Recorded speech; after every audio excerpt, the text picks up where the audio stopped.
মাদারীপুরের সদর উপজেলার শেরখাড়া ইউনিয়নে মসজিদের সামনে সরকারি জায়গা জোরপূর্বক দখলের প্রতিবাদে ফুঁসে উঠেছে স্থানীয় মুসল্লিরা। বুধবার বিকেলে কুচিয়ামোড়া হাজী আমিরুন্নেসা জামে মসজিদের সামনে এক সংবাদ সম্মেলনের মাধ্যমে তারা এই অভিযোগ তুলে ধরেন। অভিযোগের তীর হালিম মাতুব্বর, সুজাত মাতুব্বর, রাজীব মাতুব্বর ও রশিদ মাতুব্বরের পরিবারের সদস্যর দিকে। স্থানীয়দের দাবি, মসজিদের চলাচলের রাস্তার পাশে এই সরকারি জায়গাটি মসজিদ তহবিলের টাকায় ভরাট করা হয়েছিল, কিন্তু অভিযুক্তরা এখন সেখানে জোর করে রান্নাঘর সহ বসতবাড়ি তোলার পায়তারা করছে। মসজিদ কমিটির সভাপতি হাজী লুৎফুর রহমান মোল্লা জানান, এর আগেও দুইবার স্থানীয় চেয়ারম্যান ও গণ্যমান্য ব্যক্তিদের উপস্থিতিতে সালিশ হয়েছে। তখন অভিযুক্তরা স্ট্যাম্পে স্বাক্ষর করে মসজিদের পক্ষে রায় মেনে নিলেও এখন তারা সেসব অস্বীকার করে দখলের চেষ্টা চালাচ্ছে। তাদের দাবি, ঘরের পাশের সরকারি জায়গা নাকি তাদেরই প্রাপ্য। মসজিদের দাতা সদস্য জালাল হোসেন মাতুব্বর বলেন, আমি মসজিদের জন্য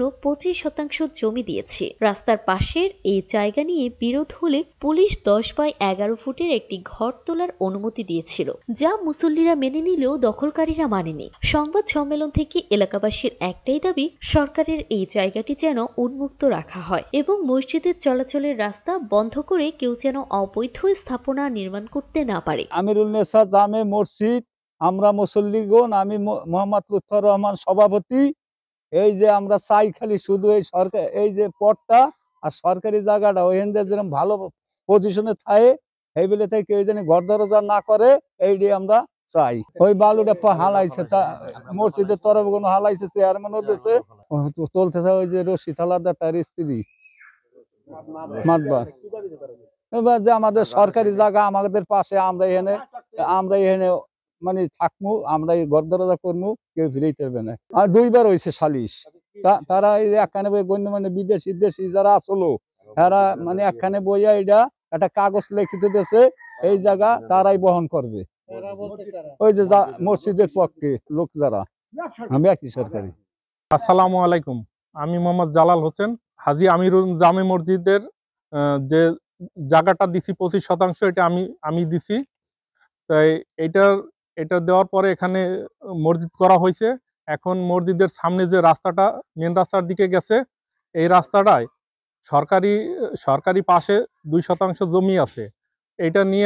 এটা ভরাট আমরাই করছি মসজিদের পক্ষ থেকে, কিন্তু আমাদের পাশে হালিম মাতুব্বর আছে, ওনার ভাইস্তারা আছে, ওনারা এই জায়গাটা জোরপূর্বক দখল করতে চায়। কিন্তু এটা নিয়ে 2-3 বার দরবার সালিশি হয়েছে। ইউনিয়নের চেয়ারম্যান দিয়ে গেছে, রায় দিয়ে গেছে মসজিদের পক্ষে, ঠিক আছে। ওনারাও মানছে, ওনাদেরও সাক্ষী আছে, ওনাদেরও সাইন আছে। আবার এরপরে পুলিশে থানায় বৈশা, ফাঁড়িতে বৈশা দরবার সালিশ হয়েছে, সেইখানে ওনারা সাক্ষী দিয়ে ওনারা সাইন করে আসছে, এটা উন্মুক্ত থাকবে, ফাঁকা থাকবে, কেউ কোনো দখল করতে পারবে না। কিন্তু এখন প্রায় 2 বছর পার হওয়ার পরে এখন ওনারা আবার জোর করে এই জমিটার উপরে ঘর দরজা তুলতে চায়। আমরা বাধা দিলে ওনারা ফাঁড়িতে যায়। ফাঁড়িতে যাওয়ার পর থেকে ফাঁড়ির থেকে একটা রায় আসে যে 10 ফিট বাই 11 ফিট একটা ঘর তোলা দেওয়া হোক। কিন্তু আমরা ওইটাই এখানে মুসল্লিরা ডাইকে নিয়ে বলছিল, মুসল্লিরা একমত হয়েছে। একমত হওয়ার পরে ওনারা যখন আসে থানায়, ফাঁড়ি থেকে 2 জন পুলিশ পাঠাইছে এই ফাঁড়ির ইনচার্জে, কিন্তু ওনারা ওইটা মাইনে নেয় নাই। মাইনে না নেওয়ার পরে এখন এটা নিয়ে মানে একটা গ্যাঞ্জাম চলতেছে। এখন আমরা চাই যে এটা যেন এখানে কোনো ঘর তোলা না হয়, বা কোনো প্রকারে কেউ যেন দখল না করে, এটা উন্মুক্ত থাকে, এটাই আমার দাবি। ওনার নাম বললাম তো, হালিম মাতুব্বর আর সুজাত মাতুব্বর আর ওনার রশিদ মাতুব্বরের ওয়াইফ, এরাই কিছু লোক, আরো কিছু লোক আছে বাইরে, যা সামনে আসে না।